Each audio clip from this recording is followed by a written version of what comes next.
പത്മനാഭ ഒരു super call കിട്ടിട്ടുണ്ടാ. മോഹൻലാലിന്റെ കർമ്മയോദ്ധ സിനിമയുടെ തിരക്കഥ അപഹരിച്ചതെന്ന് കോട്ടയം കൊമേഴ്ഷ്യൽ കോടതി വിധി. മേജർ രവി തിരക്കഥ മോഷ്ടിച്ചതാണെന്ന തിരക്കഥാകൃത്ത് റെജി മാത്യുവിന്റെ പരാതിയിലാണ് കോടതി ഉത്തരവ്.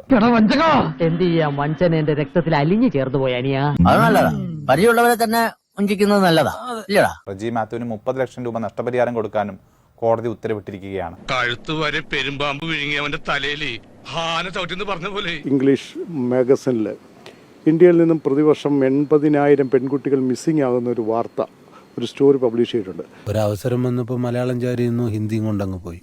അത് ബേസ് ചെയ്ത് ഞാൻ അദ്ദേഹത്തോട് ഒരു കഥയുണ്ടാക്കി പറഞ്ഞു. ആ കഥയാണ് കർമ്മയോദ്ധ എന്ന് പറയുന്ന സിനിമയുടെ കഥയും തിരക്കഥയും സംഭാഷണവുമായി രൂപാന്തരപ്പെടുന്നത്. കാര്യങ്ങളൊക്കെ കൈവിട്ട് പോയല്ലോ ചെറുട്ടമാ. അതെ, ഇവൻ ആളും ഉണ്ണയാണെങ്കിലും തന്തക്ക് പറക്കാത്തവനാ. പിന്നീട് അദ്ദേഹം എന്നോട് പറഞ്ഞത്, ഇപ്പോൾ നിലവിലുണ്ടായിരുന്ന, അതായത് മോഹൻലാൽ പടം ചെയ്യാൻ തയ്യാറായിരുന്ന പ്രൊഡ്യൂസർ തൽക്കാലം ഒന്ന് മാറി, അതുകൊണ്ട് ഒരു പുതിയ പ്രൊഡ്യൂസർ വന്നു കഴിഞ്ഞ് നമുക്ക് ഈ പ്രോജക്റ്റ് തുടങ്ങാം.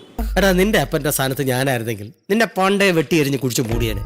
കുറേ നാൾ കഴിഞ്ഞ് ചിത്രഭൂമിയുടെ ഫ്രണ്ടിൽ മോഹൻലാൽ മാടിയായി അഭിനയിക്കുന്ന കർമ്മയോദ്ധയുടെ ചിത്രീകരണം ആരംഭിച്ചിരിക്കുന്നു എന്ന വാർത്ത കാണുന്നത്. ഈ ഇരിപ്പിൽ അങ്ങോട്ട് സമാധിയായാൽ മതിയായിരുന്നു. അത് കൊള്ളാം. അങ്ങനെ ഞാൻ ഇത് കണ്ടു. ഞാൻ മേജറിനെ പലവട്ടം വിളിച്ചു. മേജർ സാർ ഫോൺ എടുത്തില്ല. ഒരു കയ്യബദ്ധം നാറ്റുകരുത്. ഇനി തോന്നിയാസം പറഞ്ഞു നടന്നാലുണ്ടല്ലോ നാട്ടിലടിച്ചാൻ സൂപ്പാക്കും. നിയമ നടപടി തുടങ്ങി. അതിന് കിട്ടിയ മറുപടിയാണ് എന്നെ വേദനിപ്പിച്ചത്. എന്നെ അദ്ദേഹം കണ്ടിട്ടുമില്ല, അറിയത്തുമില്ല. ഞാനെന്ന് പറയുന്ന സിനിമാക്കാരനില്ല എന്ന് അദ്ദേഹം ആ നോട്ടീസിൽ കൃത്യമായി എനിക്ക് മറുപടി അയച്ചു. അതന്നത്തെ ചോരത്തിളപ്പിന് ഇപ്പൊ എന്ത് ചോര തണുത്തു പോയാ?